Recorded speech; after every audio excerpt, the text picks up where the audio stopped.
Warning: the following podcast contains violent scenes that may be unsettling to some listeners. Listener discretion is advised. Hello, and welcome back to Twin Cities by Night and our third story arc, Dread. Dread is set in the Twin Cities of Minnesota, Minneapolis, and St. Paul in the hot and humid summer of 2011. Join us again and continue to follow the journey of Kaetao, played by Quinn, and William, played by Slavic, as they continue to traverse the dark society held within the Twin Cities. They will be joined by three new Kindred: Warren, a Tremere, played by Adam; Valentine, a Nosferatu, played by Alex; and Lenny, a Nosferatu, played by Andrew. The coterie will find themselves joined together by a sense of dread. If you would like to contact us, you can follow us on Twitter at twin_cities_VTM or Facebook at Twin Cities by Night. We hope you enjoy. For those of you who are listening to the podcast chapters, Slavic will not be with us today, so the next three chapters you'll be listening to will not have the character of William. Please don't think I'm ignoring him. We all love William. He just couldn't make it today. Kaetao, we left off where you and William were standing on the steps outside of the small house that the Putanesca brothers had resided in. You both are currently staring at the rain right now that started to fall while you're inside the house. It's coming pretty heavy. Those clouds that have kind of been burdening the city with humidity and moisture finally ripped open with torrents of rain. And you see William start walking through the rain, through the grass towards his Beamer. And you hear the ching as he unlocks the car with his key. And he opens the door and gets in and starts it. After you get into the car, what's going on in your mind right now after these events that just, happened, that just transpired within the Putanesca brothers' house? So he's somewhat glad that they didn't actually have to resort to serious violence to get information out of the Putanesca brothers, because as much as Kaetao is determined in wanting to settle this matters, he doesn't want to, just lose himself to the beast any more than he already has, because he's he's been like sort of been shocked a little, looked at himself in the mirror for a little, kind of metaphorically, and just like, I'm not sure I like what I'm seeing. And so he's trying to find a balance between actually, being aggressive and getting what he wants, and not just just giving in to the beast completely. I would almost argue that I saw Kaetao feeding the beast a little bit in that scene. So we're trying to feel like, feed a little bit, but not give in completely to it. Exactly, because the Kaetao of Negligence and Homecoming wasn't very comfortable in situations like this, and usually kind of looked down at Jonathan Chase and William whenever they were in situations like this.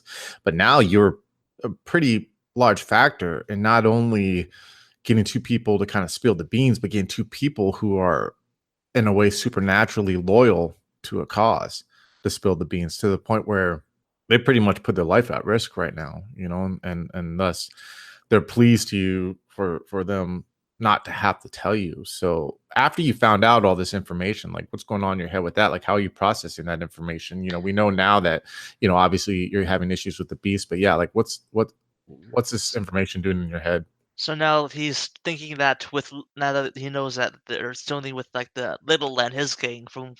He remember hearing a little bit about them all the way back at the beginning of this whole thing. He's thinking, well, actually, I know where he lives. I remember looking into that a while ago. And now he's trying to figure out just how do I actually go about doing this, because he just knows the location, doesn't know anything else about that. I'm trying to look at all his allies and acquaintances for now, just see like, okay, so how can we do this without just evolving into this mess? Yeah, because way back, you had your contact look at information on Little. Is actually kind of a task that Jonathan had given you, and you were able to find out that he lived in these projects called the Echo Projects that are in northern Minneapolis, that are kind of really ominous in the way that they kind of stand out in the northern part of Minneapolis there, where like the northern part is predominantly known for having lower class African Americans and the crime that comes along with it. But these Echo projects are for like towers in a way, like these it's like a beacon, a lighthouse that's in the middle of the ghetto there, that people know, that there are even like rumors, not like everyone knows, but there are rumors that some cops are even afraid to go there unless they're backed up, by a large amount of people, or especially at night, just because of the sheer number of masses, and cops are known to tread lightly there, because of just like I said, the sheer numbers. So you are in the car, you're in this Beamer that William drives, cutting through the rain. You hear the windshield wipers, as they go back and forth over it. You notice that like William is oddly quiet. And there's a moment like where you look out of the corner of your eyes, kind of in your peripheral vision, you see William drive, and just like the lights from the street lights and like the overhead lamps are on the road that reflects off the water of the hood, just in an odd way makes his pallor, his color of his skin even come out more, like how pale it is now with his loss in humanity. It's almost like these colors, like the greens, the reds, the yellows, reflect off him like a cinema screen. And there, there's a moment where you look, and I assume you're taken aback because his skin is so pale now. And not only that, but like his cheekbones are so much more gaunt, and he has like these bags under his eyes that, during your mortal days of being up a couple of nights or something like that, you get bags, or being tired and not getting enough sleep, and they just seem permanent under his skin. And you can even see like on the top of his lip and like the bottom part of his lip, like the shapes of his teeth, you know what I mean? They seem like there's a thin veneer now between his lips and his teeth, and that makes him even stand out more. And as he's like focused more on that too, you notice not only is his appearance, like his physical body appearance like that, but his upkeep seems to have changed too, where before this was a man who was genuinely concerned about appearing to be a vast wealth, and be, wear these clothes that are finely tailored, and his hair was perfectly combed, and the whole facade of being human. And now it seems to have slipped, and he seems to have an intensity, and he doesn't speak to you while you drive, and the drive pretty much ends up back at the park where you two had met Lenny, and Lenny had given you guys information on the Putnesca brothers. He just slowly pulls next to your Toyota Corolla there, and he unlocks the doors, and he says, "I'll call you tomorrow." All right. Got stuff to do. Yes. All right. And you see when he stares at you, when he says yes, and you say, "All right," the mannerisms of normal human interaction don't seem to come from him anymore. The politeness of not staring at someone after you tell them something, knowing that they'll probably get out of your car, is not there. He just simply looks at you until you leave. Like, he doesn't blink, but it's not a threatening way. He's not trying to, like, it's not some unspoken communication between you and him, like, where he's like, "Get out of my fucking car." It's more, he just doesn't have those mannerisms in him anymore. They're slowly slipping away as he's being consumed by the beast, and by something greater than both of you. So he pulls out and speeds out, and you're left alone in this rain. What are you doing? I'm gonna head to my car, then I'm gonna pull out my phone and call the only other gangrel left in the city. Hello, Kaetao. Hey, I'm calling cause, well, I've been finding out some stuff, and I want to keep touch base with you cause, like you said before, we gotta work together on this. We gotta keep each other keep each other appraised of what's going on. Yeah, of course. Where do you want to meet? I don't know. Wherever you feel is fine. Let's just meet in front of your apartment. How about that? That's fine. Okay. We'll be on the one anyway. Okay, yeah, I'll meet you there. All right, I'll be there in about 15 minutes, okay? Gotcha. So as you drive your car through the rain to this apartment, it's pretty uneventful. Your car kind of cuts through these streets. You kind of feel this sense of, I don't know, like, how does Kaetao feel whenever he comes to his haven? Is it like a territorial feeling, or is it just a feeling of escape, or what is it? I guess it's more like it's almost like it's his place, and so that even though like it's much more, it's like it's something, this place is mine, and that it gives him some amount of comfort to it, but like it's not like he's like when his sire died, Bugs. He's like, but it's not impenetrable, and so it's sort of like it's not as secure as it once was, but it is like more of a I don't really know how to say it, I guess. In a way, not only is it your haven, but it's like a reminder, a memorial to your sire. I guess, What yeah. what he sacrificed for. Because easily you could have fled and tried to find a new haven, but yet you're still there, you know. And every time you walk through that hallway or whatever to get to your apartments, inside your apartment, you know, you're walking through the same hallway that you saw him make the ultimate sacrifice for, you know, where, Gotcha. yeah, exactly. So as you pull in, as you drive in front of the apartment, because the parking is on the side, you see Annabelle standing underneath the overhead that is over the front, you know, door of this apartment complex that you have to go into. This door, matter of fact, doesn't have like a window. That's how cheap the apartments you live in. It's just like this tan painted like metal door, you know, that can be opened up. And she's just standing on the steps, and you can kind of see she recognizes your car as it drives by, and you see her like following the trajectory of your car as you park and you get out and you start walking towards the steps, and you see her there, and she just kind of takes a seat at the top step out of the rain because of the overheads there, you know, and she kind of just motions for you to sit down next to her. I think I found a pretty good lead on where to look for Jonathan Chase next. If I think he might not be dead. What's that? Why do you think he's not dead? Cause I just talked through I guess let's say so I think the ghouls or the Giovanni, they're looking for him, and so far as they know, they haven't found him yet, and they're also and their current suspect is guess you could say a gang guy called Little.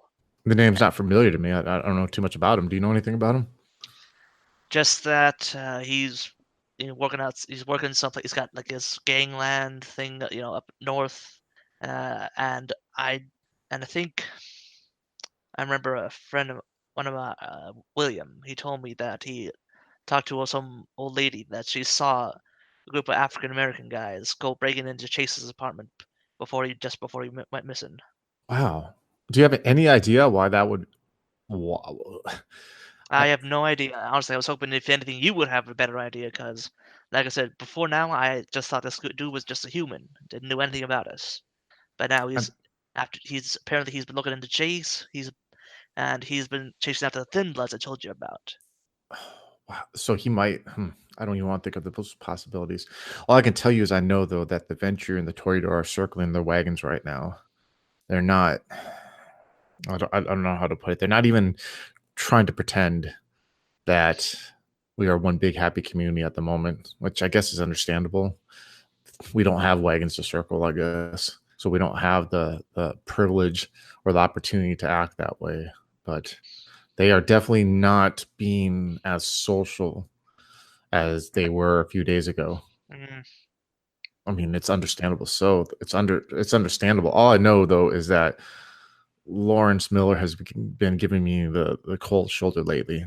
For those of you who don't know, Lawrence Miller is the Toreador Harpy of the Twin Cities. He was also a mentor to Ophelia. So, but yeah, he's been kind of not openly aggressive, but I've definitely sensed that his warmness, even if it ever was sincere, um, is no longer there when it comes to interactions with me.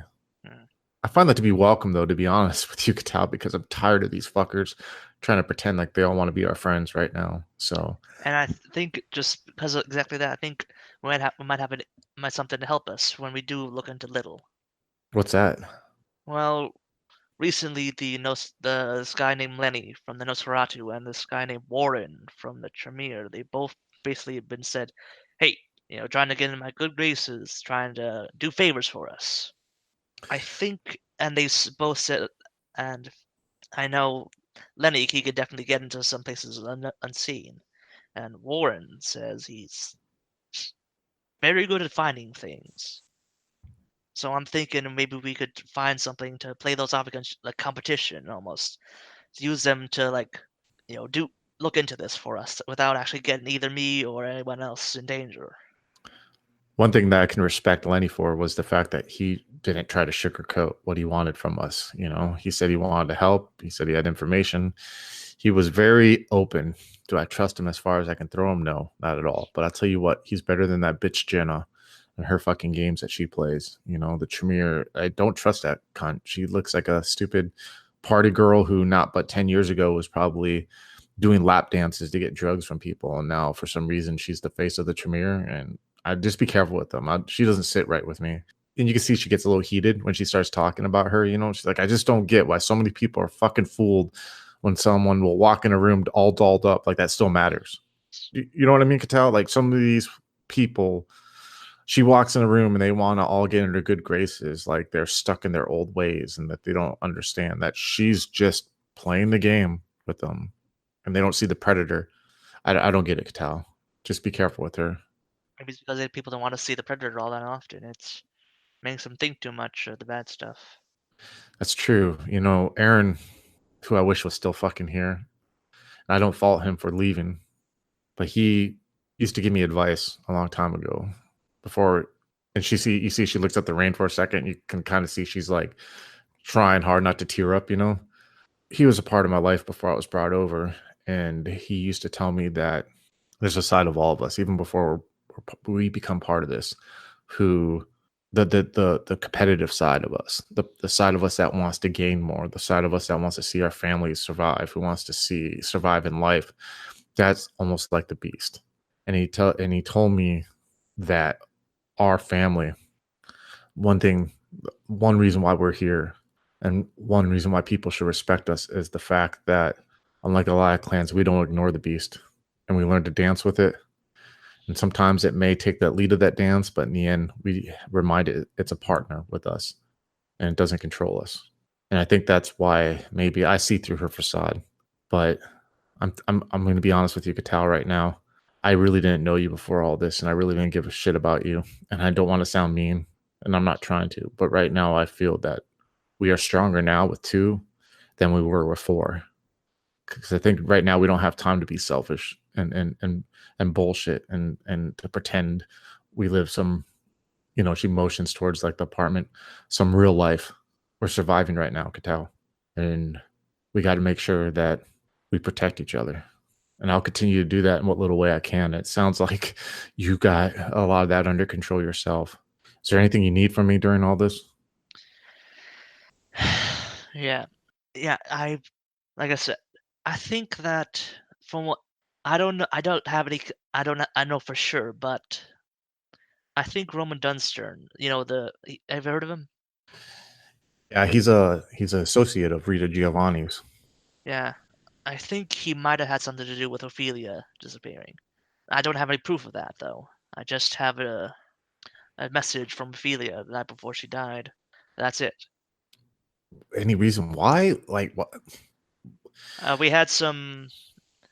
We met him a few months ago, and while we didn't leave on the friendliest terms, I don't think we did anything to him that really would have warranted this reaction, though. Well, in like what capacity did you meet him? We, my group, we went to his house. I saw how he lives, and well, we had a bit of a heated discussion afterwards, but all parties left. He, uh, he's fond of children, you could say, in the worst way. You see, she just kind of like does a force, intake of breath and release of breath like that. There's like a minute of silence where she just is looking at the rain. I've never understood sometimes the way our little society here works. You know, Yeah. you have us and different families, and we all agree to play the same play the same game, follow the same rules. Aaron had no patience for that. That's why, as a whip, I was always the one that was face of the family. I dealt with similar things as a moral, being a professor at U of M, but this really opened my eyes to a lot of things because Rita is not a member of our society. We say she is because everyone's a member of our society, even though they want to admit it or not, and they have to play by the same rules. But she's always had this odd ambassador status, like she's a special guest. She's been around here for a long time. She's been around here at least since the 40s, long before I was even born mortally. I do know the very, very few times that I saw her and Aaron in the same room, Aaron did not hide his distaste. Yeah.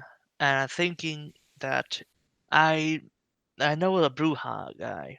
He approached me just a couple few days ago about seeing the slight change in how things work, I figured you might want to talk to him and say about stuff about that. If we can get the Bruja in on this, we might be able to see just, they might be upset because Ty left or something. We might be able, because things are unstable right now, and the more groups we have on our side, the more things can change in our favor. Yeah, the Bruja are in similar situation as us with Ty jumping ship. And let me guess, it was Michael you spoke to, huh? I think so, yeah. Yeah, it was Michael. Michael's an interesting individual because he, in a way, is in a similar position that I used to be with when Aaron was here, with him being the whip, but kind of doing more of the wheeling and dealing. From my understanding, he had a governmental kind of position before he was brought over in the 60s, but he is 100% fundamentally sold on the ideals of our society and the rules being followed. I'm talking about to the extent of being ultra conservative in those beliefs. Mm. And so I can very well see where he's not happy where some things are going. While we may, you know, he probably sees a lot of this stuff as a facade, and he probably sees this happy paradise that Philip tries to convince everyone that the Twin Cities isn't the case. And he probably thinks he has better ideas. I don't know if he's going to be so adamant though about expressing that now that there are only two members of his clan here and they don't no longer have the position of the sheriff as part of their little group. But I'll tell you this, Christopher, who is the Primogen, he is a man of very few words, but he's also a man who survived the raid of 45. No scars, from what I hear, that are on his face. And it's from one of the boogeymen that we hear brought up sometimes. Yeah. If we can sell them on the idea that we are doing this for the good of the city, I think we can bring him over. So I'll do that. I'll talk to Michael. I like Michael. He's a little too fanatic at times about the society of ours, but I think our goals align. And I think our main goal with them right now is surviving. Mm. So I'll do that. You continue looking into Little. If you need to involve those two, fine. Be wary of the Tremere. Got it. I don't know the individual, but I know Jenna, and I don't trust her, man. You know that. I know now. Okay. Be careful, Kaetao, seriously. I don't know what I would do, and I'm saying this sincerely. I don't know what I would do if something happened to you. I'd probably leave. All right. And she pats her knee, and she gets up. Call me if you need anything, okay? Will do. And you see her walk through the rain as she pulls the hood of her green hoodie up over her head and makes her way through. What's going on in your mind right now? What do you plan to do? Right now, Kaetao is thinking on I'm probably gonna head to his own car and then scope out Little's place just to give it like a drive around just to see like the overall location, like just the outside of it, just see what he can see from there. I'd say it's about 2:30 right now in the morning, okay? Just to kind of, to let you know. So you could probably go drive over there, spend a little time looking at it if you would like. Yeah. Okay. So you get into your car and you start it again, and you kind of see the steam from your hood as the heat from your engine that was still like kind of lingered there for a little bit warms up again, and you can kind of see the steam come out, and you see you see the rain hitting it, but in a way you're slapped in the face again with your current condition because you notice that like the steam from you, the lack of heat from you doesn't steam the windows on the inside like it used to, and there's a second where you're sitting there and you're thinking like you remember having to do that with like a cheap car and sit there and using your forearm and kind of like trying to get it from the inside to where you can see, and now no longer is that an issue as you pull out the driveway and you start driving north in Minneapolis.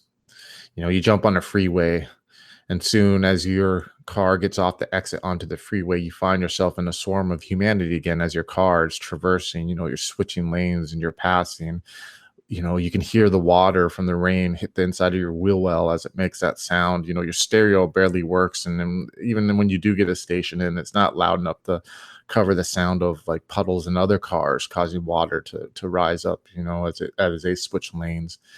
And eventually, as you're driving down this freeway, you kind of see maybe like 2 miles ahead as the freeway starts to curve to the left. You see beyond that curve these 4 towers that kind of loom off in the distance. You can see it through the rain because you can see like the lights of some of the apartments that are on, and there's just this ominous figure that kind of like stand out like ancient gods, that used to walk the earth, and Cthulhu type stories. And as you driving along, you see an exit that you can only guess could probably be an exit that leads towards that direction, because this is such a landmark. It's almost like a true north that you find yourself being drawn to. As you get off the exit slowly and you hear like the blinker, your right blinker going, as you pull off and you start slowing down, you're hit with like the stark reality of the fact that there are more liquor stores, more pawn shops, more convenience stores that are in this area than there were even in your area that wasn't, middle class at all.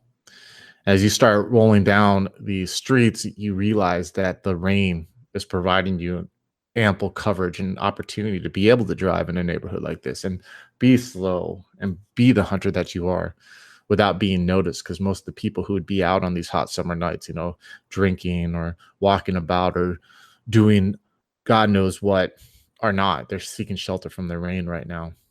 And eventually, as you start driving through these neighborhoods, and you're still like kind of looking at these towers as like a way, as a using terrain association, trying to just guide your car towards that area. And eventually, after like 5 minutes of turning random streets, you get to this rather large parking lot that's in front of one of these towers. And you kind of like I take a pull on the side of the street in your car. The car's still running. You're looking out your passenger or your driver's side windshield, and you're looking at this parking lot that's full of automobiles of all different makes and types. Some are ran down, probably used by single mothers with kids trying to survive, and this is the only place they can live. Some do not fit these apartments, meaning they are higher end cars with newer rims, nice paint jobs. You see the rain kind of bouncing off of them, and you see this kind of what maybe in the developmental stage of these apartment complexes at one time was like a courtyard, but now is like dead grass that's just becoming mud with this rain. You see like there's this picnic area where there's like 4 picnic benches in the front with like a grill that is rusted and just looks like it hasn't been used in forever. But you see these lights that are coming from within, and you see like people who are kind of still standing in the rain, but they got like rain slickers on, or they got like hoodies on, and you can kind of like realize just how large this apartment building is. This is almost like a skyscraper in a way, but an apartment complex. You look up and you count maybe like 15 stories, 15 to 20 stories, and you just get the sense of life from within. And you can kind of see on the left and the right side of this one apartment building of these projects, you kind of see like in the back, you imagine there's a courtyard, a huge courtyard in the back, and you see like people just walking from front to the back, different sizes. This place is lively. This is not a place that is quiet. This is not a place where the dead rest. This is a place where danger lurks, where people live, where it's a constant sea of poverty that the tides just constantly swarm around these 4 large buildings. What are you doing while you sit there? Okay, so first of all, I want to see just like is like all are there like I see the people standing outside. Are they like guarding the place, or are they just standing there? You get the sense while you're watching there, like I don't want to use the term guarding because that has kind of like a like they're standing there, no, ye shall not pass kind of thing. But they are definitely there with a purpose. And as you're watching, like you see like 3 or 4 of them are kind of standing there, and as you're watching one, right, you're kind of like trying to make sense, heads or tails of the situation, right? And you see these, because there's 2 double glass doors on 2 ends of this building, and you see one of them, the double doors pop open, and you see this African American lady. She comes walking out. She has like her hair up in a bun, but she has like these really short shorts on and has like this wife beater shirt on. She has this crying child, like that could probably be 2 years or under, on her arm, like she's holding her on her hip. And you see her walk up to one of these guys who are standing with a hoodie on over their head, and she's like sitting there. You could tell there's like a very tense discussion going on just by their body language, and you see like the guy turn around and he's ignoring her, like she's just kind of like has one baby on there. She's moving her other hand around, and she's just like, you can tell she's kind of screaming at him, and he turns around and you see him like get in her face, like look down, like he's about to like do something to her, and you see him yelling at her. Then finally she like looks up at the sky, and then she reaches in the back of her shorts pockets, and you see her pull out what you can only imagine could be like a folded amount of money. and you see her hand it to him, and you see the guy reach into his hoodie and he like hands her a little something in return, and she turns around and walks back into the apartment complex. So while you're standing there watching this, you figure that they're probably dealers that are standing there that are pushing some kind of product at this time, Gotcha. but it's really hard to hear, like I said, because the rain, is going on around the car, but you're able to see that through your, like I said, your driver's side window. All right. So is that the buildings like are they there's this courtyard in the center of these buildings, or is it like in front of them? Yeah, this is in front of one, but you can imagine there's a courtyard in the back because you see people walking, you know what I mean, from the sides of this one building that you're facing. Just imagine right now, like you're facing one of these buildings, that there's 4 more like that. And so they're just going to form a square. And in the back of all these buildings, you can only imagine that there's more, you know what I mean, that's back there. You can't see Oh, from where gotcha. you're at, but yeah, definitely. I mean, if I was to guess, I mean, I guess I can make up the number because I'm the storyteller, right? But if I was to guess, I would say there's like hundreds of people who live here. You know what I mean? Like, there's 15 floors. You could say there's probably like 15 apartments each that can fit a family. Okay. You know what I mean? So, yeah, there's a good amount of people here. Like, that's what I was saying. Like, this is like the sea of life here. This is like, it's an organism of its own almost. Like you're sitting here watching, this isn't like when you were in that situation where you had to feed. This isn't middle class. This isn't even like lower middle class neighborhood. This is different. This follows its own rules.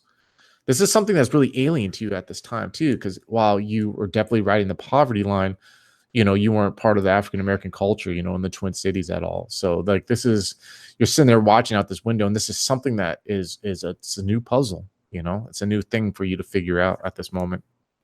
Yeah, and definitely Kaitao would just sort of sit there for a moment, just looking at the craziness of it before he decides, yeah, I can't try anything on my own tonight. It's too crowded. Gonna have to head back and then see what the others can do. Okay, I'll say by the time that you head back, that it'd probably be time to like call it a night, and then you can reach out to them the next day. Yeah, I'll do that. So Warren, you two are driving through this rain, but this time you're being driven. Jenna is driving you back to the Chantry by St. Catherine University. She really has nothing to say to you at the moment. She spoke her piece as she's driving her Grand Cherokee with you in the passenger seat there. You get in front, you start making your way through this neighborhood that's outside of St. Catherine University. And you can kind of see like the rain is hitting these rather large houses. You can see the gutters, like, because you start going uphill a little bit, and you can see like rain going through the side of the curbs, making little streams. And eventually she pulls in front of the Chantry, and the car is still on. She actually has the windows cracked. You can smell the distinct smell that a dry sidewalk will make when the rain releases it, from the heat that's been having to suffer. And you can smell that come through the driver's side window that she cracked open. And she turns and looks at you, and you can barely make out her facial features because she's being radiated by like the inside console of the car by that neon light of the radio dial that tells the time. And you can kind of see like the time's like 1:30 in the morning right now. And she's like, Warren, you need to do something for us tomorrow. What's that? You're going to pick up 2 individuals and bring them to the Chantry. And when you pick them up, you're going to make sure that you're not followed by anyone. We need this to be on the down low. Who am I picking up? You're going to be picking up, and you see for a second, she looks out in front of her, and then she looks back at you, and she's like, you're going to be picking up Adam Carter and Star. They are of Clan Malkavian. And you recognize the name Adam Carter. He's the Primogen of Clan Malkavian. I can almost picture that Warren has like a mental dossier of probably of like the kindred that he has heard of or known about, but the name Star it doesn't ring any kind of bell to you. Why are we bringing Malkavians into the Chantry? And you see a moment when you say that, you see her hand grip the wheel, and she turns and looks at you, and you see this intensity in her eyes. Are you questioning me, Warren? No, Jenna, I'm questioning the security risk. You see her nod her head. Okay. That's my job. I understand, Warren. I was about to say, it'd be very rude of you after what I just did for you to question what I am passing you. But if that's not the case, I understand, Warren. This is paramount to the success of the family. This is something that Cynthia wants done. I'm simply relaying orders. You need to make sure that they're not followed, and you'll meet them at this location. And she hands you like a little piece of paper, and you open it up, you look at a street corner, random street corner in downtown Minneapolis. You need to make sure that they're not being followed, and you need to bring them into the chantry. And from there, you'll sit and wait until we are done with them, and then you'll drive them back. Very well. Warren, if you do this and you do a good job, I think you'll bring favor to yourself. And Cynthia, she won't know about what happened. This is our little secret, okay? Okay. This is Cynthia giving you an order, by the way. This is not me. I agree with you. I don't get it. I don't understand why, but I'm following orders too, okay? Okay. You're not alone. You're not alone with confusion sometimes. But we always have to remember the family. And we always have to remember sometimes we are asked to do things for the family's greater good. And we might not see the results of that. And we might not see the reasons of that. But people like you and I and others are the reason why the family is as strong as it is. Okay?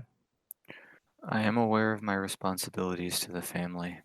And part of those responsibilities is that nothing negative will befall the chantry. So I need to be paranoid about certain things. And having lunatics within our sanctum is one of those things that I need to be paranoid about. I understand your paranoia. I have found in my interactions that sometimes stereotypes are wrong. Let's not go judging these people, but you continue to be paranoid and you make sure that we're safe. That's why you're here, right? In theory. Exactly. And I know you won't fail me. So I won't. Go get some rest and do what you must tomorrow. Meet them there tomorrow at 8 in the evening. Pick them up, bring them here, make sure they're not followed. You understand? I understand.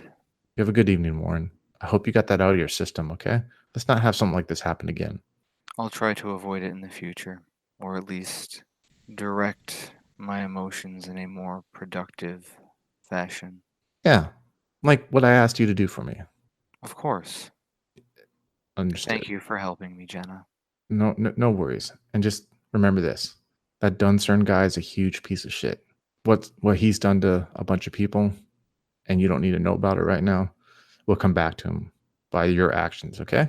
Where does he like to hang out? A house of his. But you contact that Kaetao guy and you contact William. You get that information from them. You build that relationship, okay? Okay. All right. You have a good night. You as well, Jenna. And Warren will get out of the vehicle and walk into the chantry. All right. Is there anything that you would like Warren to do before he calls it a night? How much time is left until sunrise? I would say about 4 hours. All right. He'll do a quick check of the chantry security. When he's assured that everything is in order, he's going to go up to his room, lay down on his bed, stab himself in the guts, and astral project.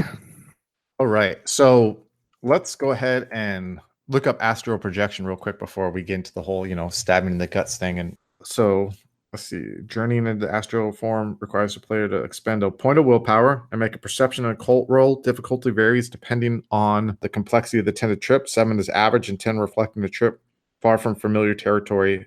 So where are you trying to go? Tell me that first. First stop is going to be a particular bookstore in town. Ah, okay. You're going to go check out your date's bookstore? Yes. Okay. And is there anything else you're planning to do or no? After he checks out the bookstore to see if she's there, he will zip over to the address that Jenna gave him to sort of pre-scout the area that he's picking the Malkavians up from tomorrow. Spend a willpower point and roll the occult and perception. We'll say difficulty 8. You haven't been to the bookshop, but you know what I mean? You know where it's at. It's not too familiar, so go ahead and do that. 0 successes. 0 successes, okay. And Yes. then for the second one, let's go ahead and spend a willpower point again.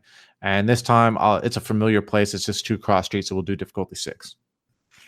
And a botch. Before I go with the scene, and this is good because this is something that I wanted to do in the story, and you just kind of put it in my hands. So you when you talk about stabbing yourself, are you talking about like with a knife? Are you just talking about like cutting yourself like a cutter? Or are you talking about like what exactly are we talking about when it comes to stabbing? He's Tremere, so he'll have some sort of ritual knife that he uses specifically for this. Gems and Not like a large knife, but more like a decorative knife, but kind of has like kind of like the shape of a letter opener in a way. Am I correct in that thinking that way, or are you thinking something different? something a bit bigger, something that can be used practically in combat as well as serve as a ritual implement. Yeah, but with you, it's a ritual implement, definitely. Because yeah, I got you. We don't allow swords in Twin Cities by night. I'm joking.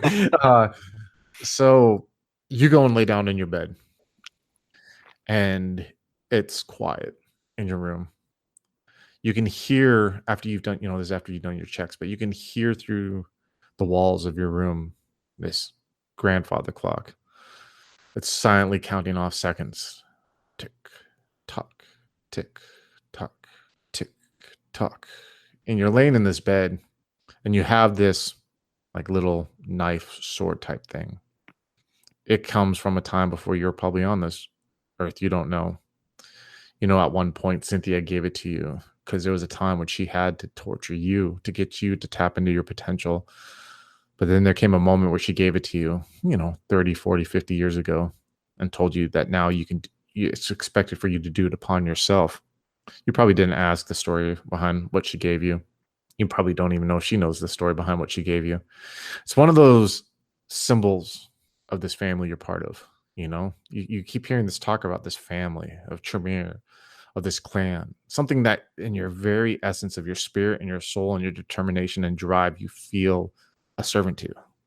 I would almost say like those in the dark ages who served the Holy Church, who knew in their essence that the Holy Church was real, that the Holy Trinity was real, that Jesus was the Savior, that the Crusades had to happen. And you feel that way because right now, the Tremere to you are almost like a religion. You have never met any other Tremere other than the three who reside in the city. Vienna. What's Vienna? You've never been to Vienna. You probably never will go to Vienna. But you keep hearing this talk about the family and the good of the family and how you are all of one body, just like the Church of Christ. You all serve the one purpose. And you're laying in bed there with this dagger sword next to you. Now, before I continue on with the scene, at that moment before you start stabbing yourself in the stomach, like what emotions is going on right now in your head? There's going to be a mix of emotions in Warren's head. One part of it is his despair at having missed his date and his frustration as to why he missed his date. There's also a bit of concern for the way that Jenna was speaking to him. He sees some of Cynthia reflected in that, and he's wondering if that's going to be an issue moving forward. There's also a little bit of concern over having crazy people with psychic powers inside of the chantry the following evening. Now, is there any apprehension before you stab yourself? Is there a moment, like a moment where, this is still, I know you probably done this before, meaning Warren, but is there always that moment, that like 1 second, like where you're both hands, you have that knife gripped on the hilt, and you're laying in bed and you're hearing this tick tock, and you have the knife over your abdomen. Is there a moment of hesitation before you slam it down? The first instant where he feels the pressure from the blade on his skin, there's going to be that sharp sense of self-preservation. But he's done this so many times, and he has so little self left to preserve in a lot of ways that it's the barest flicker of self-preservation.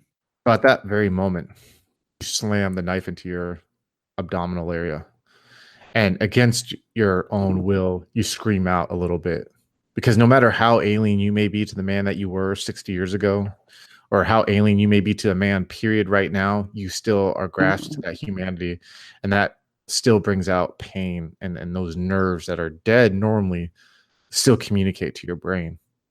And you do it once and you just feel like your eyes shut and you can just feel this wetness like splash against your stomach, and you like close your eyes and you lift it again. You're just like slam it into your abdominal again and you just grunt, and then you do it, lift it out again and you slam it in there and you just grunt, and you're almost like the third time when you grunt you almost cry out, like a child will cry out for his mother. You're probably crying out right now for your life you used to have. Like when you're doing that, you see visions of your old wife like come through your head, and your son, and all that life that was ripped away from you by your impulsiveness, by you not being able to control your hormones, by running off with a monster and having an affair with her and being dragged into this dark existence of yours. And you keep thinking that as you slamming this knife over and over again into your stomach, you can feel this moisture just riding down the sides of your stomach as it's collecting underneath the like your back and on these sheets. And then you keep slamming it, and soon your mind, like your mind takes over. Your body's this mechanical unit that is working on its own by like the dark magic that keeps it alive right now is taking over, and it's just slamming this knife into your stomach. And there comes a moment where the ticking of this talk and that knife that is entering into you just seems to go in sync and in cadence, and the visions of your lost life stop sliding across your eyes, and you feel this tug, this instinctual tug that is coming from within your chest, like a breath that finally wants to make its last way out to join the consensus of this world, to give up on your body. And there's a fleeting glimpse, that apprehension that you had before that knife pierced your skin is right now consuming your soul because you feel it leaving. And there comes a moment where like it starts slipping from your body and your eyes start rolling back in your head and everything turns black. And there's a moment where you feel yourself being uplifted, and that blackness starts disappearing for a second. And you see your body down on the bed, and you're above it, and you feel yourself floating up, and you see your arms moving constantly, but your eyes are rolled back, and it's almost like you want to tell your body to stop. That no longer needs to keep stabbing itself in the stomach like that, but still moving. And soon you find yourself like coming through the ceiling of this chantry, and at first you're filled with a sense of joy. And this is something that usually happens when you do this, because you feel free. You feel like instinctually free. Like it's odd when you're up here because the burdens of the world down there are no longer tied to you. They're not an anchor to you anymore. And it's a sense of joy that you have not felt in centuries or in decades. And as you start rising up more, and it's not even like a body that's rising up, mind you. You know, you're not worried about going through the wood of the roof or going through material stuff, because you're not material right now. You're just something, your essence right now that's creeping through. There's no hand to look at of your own. There's nothing. There's just what is around you. And as you get above this chantry, you start thinking about this love.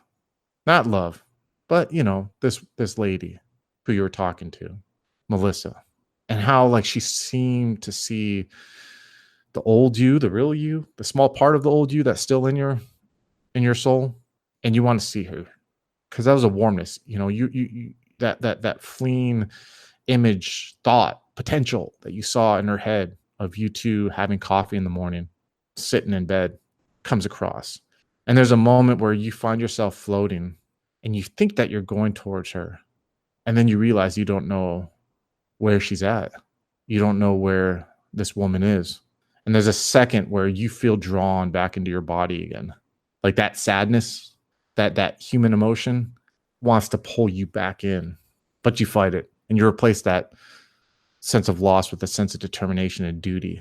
Because no matter all your faults, Warren, you're a man of duty. That's always first. And so you start thinking, and you start thinking of where you're going to meet these two threats to the chantry. And you try to will yourself to go there. And you find your essence floating, and you see yourself going over trees, and you see yourself going over cars, but you feel your mind start wandering because you can't seem to like find where you need to be. And there's a moment where like you're lost in thought and essence and where you're at, and then you just realize something's changed. There's no trees below you now. There's no cars. There's no world. You look down and there's darkness. You look up. I mean, what's up in this dimension? Is there such thing as up or down or left or right? But you just feel this darkness around you. And when you're sitting there, floating there, when you're simply there, you hear something. And from the horizon, you hear a wave slightly crash. And you look, but you don't see anything. And there's a second where you're looking around and you start feeling this panic, like you're drowning, because you feel yourself starting to be tugged. And you start fighting it. You feel that you want to feel that pain of that knife coming through your abdominal now, but you can't feel it because you can't feel anything. And you try to pull yourself from this tide that's pulling you in.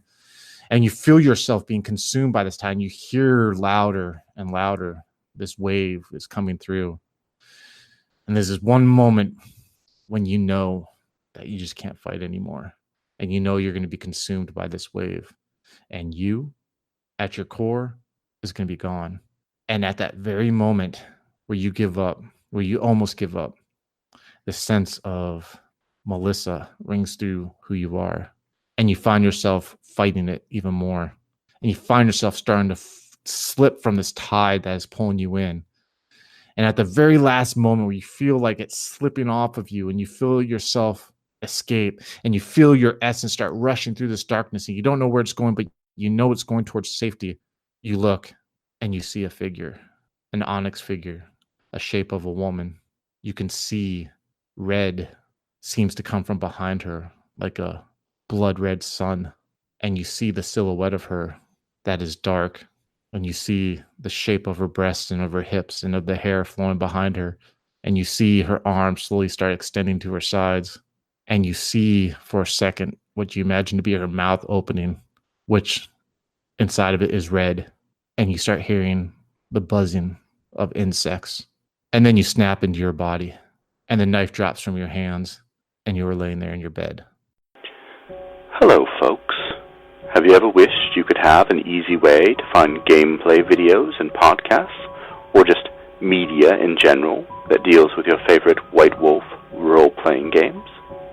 Or have you ever wished you could find a forum to share gameplay that you have recorded, one which wouldn't be drowned out by random posts and discussion, so that your media could get the attention you want?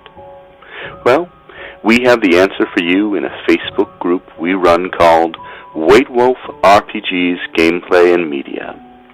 The group is specifically ran with the sole intent of it being a one-stop shop for people to view or share media involving the games we all love.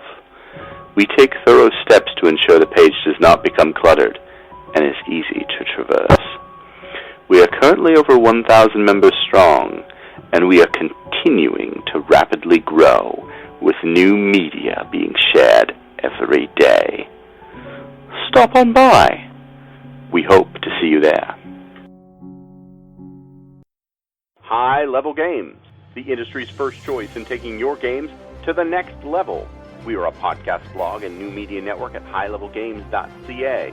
We have blog posts about all of your favorite games going up 5 days a week, and a podcasting network with actual plays and shows that discuss role-playing games, with more rolling out all the time. We are on iTunes, Twitch, and YouTube. Find out more information at highlevelgames.ca, a site that certainly isn't controlled by a shadowy board of directors of otherworldly origin. That's highlevelgames.ca. Please, help. They're coming.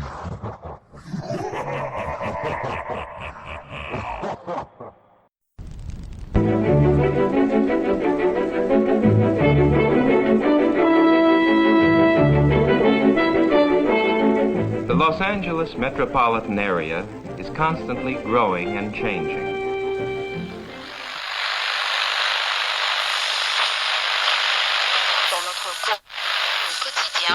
The Central District is full of new buildings. The Hollywood and Wilshire districts, once far from downtown, now are part of it which spreads past Beverly Hills and out to the ocean.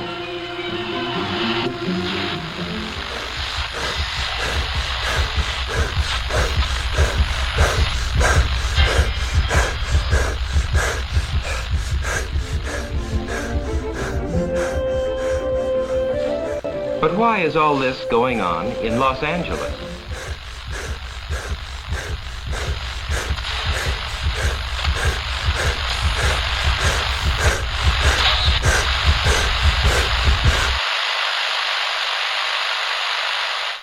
Why is Los Angeles an exploding city?